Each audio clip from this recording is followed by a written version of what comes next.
ক্ৰয়োদশ সাধু। ককা বাপুকণ ওচৰ চাপি আহ, সাধু কথা শুনহি। আজি দেখি ৰং পাইছোঁ যে তই মাৰৰ শাক বচন শুনি শুনা মোৱাক লৰা হৈছ। নাতি: কোৱা ককাদেউতা কোৱা। ভূত আৰু বাৰুণী। এক বামুণ আছিল। সংসাৰত বামুণৰ এজনী ঘৈণীয়েকত বাজে আৰু আপোন বুজিবলৈ কোনো নাছিল। বামুণৰ অৱস্থাও ভাল নাছিল। খুজি মাগি কোনোমতে তেওঁ পেট প্ৰৱৰ্তাইছিল আৰু প্ৰায় দুভাগ লঘোণে থাকিব লগাত পৰিছিল। তাৰ উপৰি ঘৈণীজনাও বৰ ডাকতি ৰোতা আছিল। কেতিয়াবা বামুণ সোধা হাতে ঘৰলৈ উভতিলে তিতা মাত কথাৰে বামুণীয়ে বামুণৰ তত এৰুৱাই দিছিল। এদিন গধূলি বামুণ সোধা হাতেৰে ঘৰলৈ উভতিব লগাত পৰিল। তাৰ আগদিনা গিৰিয়েক ঘৈণীয়েক দুয়ো লঘোণে আছিল। সেইদৰে গিৰিয়েক সোধা হাতে ঘৰলৈ উভতা দেখি বামুণীয়ে উগ্ৰমূৰ্তি ধৰি বামুণক মাৰিবলৈ বাৰুণী এটালৈ খেদি আহিল। বামুণে গতি বেয়া দেখি ৰজাৰ নগৰৰ ফালে লৰ ধৰিলে। বামুণীয়ে খঙত একো নেপাই ওচৰত থকা হতগছ এজোপাতে বামুণীৰে কোব ধৰিলেহি। দৈৱক্ৰমে সেই গছজোপাত এটা ভূত আছিল। বামুণীয়ে গছজোপাত বাৰুণীৰে কোবোৱা দেখি ভূতে ভাবিলে বামুণীয়ে মোকহে বাৰুণীৰে মাৰিবলৈ আহিছে। ইয়াকে ভাবি ভূতে ভয় খাই তাৰ পৰা পলাই ৰজাৰ নগৰ ওলালগৈ। এদিন বামুণ ৰজাৰ নগৰৰ বজাৰত ফুৰোতে ভূতে তেওঁক দেখা পাই আঁতৰলৈ মাতি নি সুধিলে, তুমি সেই বাৰুণী দেখি পলাই অহা বামুণ নোহোৱানে? বামুণে আচৰিত হৈ কলে, হৌ তুমিনো কোন? ভূতে কলে, সেইদিনা তোমাৰ ঘৈণীয়েৰাই বাৰুণী লৈ তোমাক মাৰিবলৈ অহা তুমিতো পলাই হাৰিলা। তাৰ পিছত তেওঁ খঙত একো নেপাই মই থকা আহত গছজোপাতে বাৰুণীৰে কোব ধৰিলেহি। মোকো মাৰে বুলি ভয়ত মই পলাই আহি এইখিনি পাইছোহি। এতিয়া তোমাৰে মোৰে একে দশা। সেই দেখি তোমাৰ মই অলপ উপকাৰ কৰিব খোজো। মই এই নগৰৰ মন্ত্ৰী জীয়েকক ধৰিমগৈ। মন্ত্ৰীয়ে অনেক চিকিৎসা কৰাব, অনেক বেজ জ্ঞানী লগাব, কোনোমতেই মই নেৰো। কিন্তু তুমি কোনোমতে সেই ঠাইত হাজিৰ হলেই এৰি গুচি যাম। তেতিয়া মন্ত্ৰীয়ে তোমাক অনেক ধন সম্পত্তি দিব। তাৰে তুমি সুখেৰে খাই লৈ থাকিব পাৰিবা। তাৰ পিছত মই ৰজাৰ জীয়েকক ধৰিমগৈ। কিন্তু তুমি তালৈ কেতিয়াও নেযাবা। গলে তোমাক মাৰিম, কাৰণ মই ৰজাৰ জীয়েকক ভাল পাওঁ।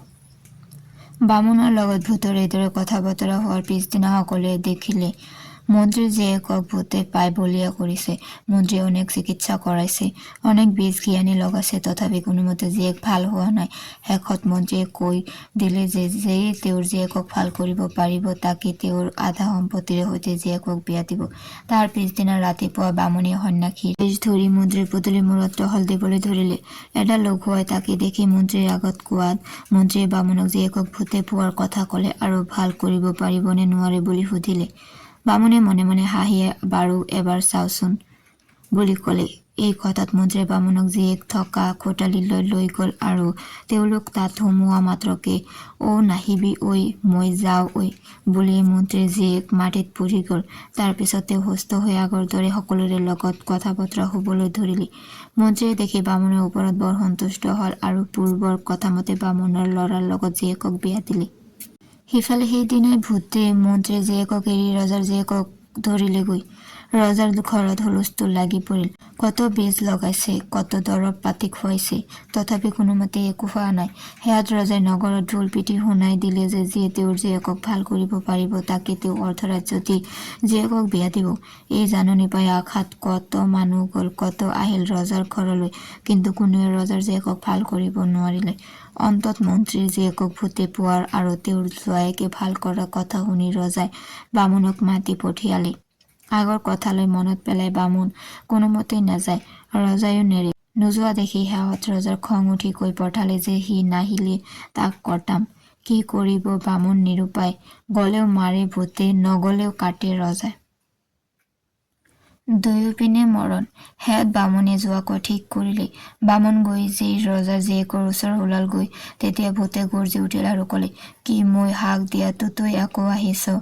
তেতিয়া বামুণে কলে, নহয় মই সেই কাৰণে অহা নাই, আন কথাৰ নিমিত্তেহে আহিছো, তোমাৰ কাণে কাণেহে কব পাৰিম। ভূতে বাৰু কি কথা ক।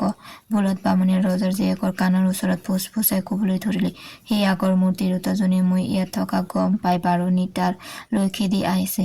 মই পলাই আহিছো, তোমাকো তাই মাৰে বুলিহে লৰি লগ ক'বলৈ আহিছিলো। এই কথাত ভূতে বিচুৰ্তি খাই ইয়ালৈকে আহিছেনে, কোনখিনি পাইছেহি বুলি সুধিলে। বামুণে মই বাটত দেখি আহিছিলো, এতিয়া পুতলি সোমাব পায়। এই বুলি কোৱা মাত্ৰকে ৰজাৰ জীয়েকক ভূতে এৰি ফিৰাই লৰ মাৰিলে আৰু তাৰ পিছত ৰজাৰ জীয়েকো ভাল হ'ল। ৰজাই পূৰ্বৰ প্ৰতিজ্ঞা মতে বামুণক আধা ৰাজ্য যৌতুক দি তেওঁৰ সৈতে জীয়েকক বিয়া দিলে।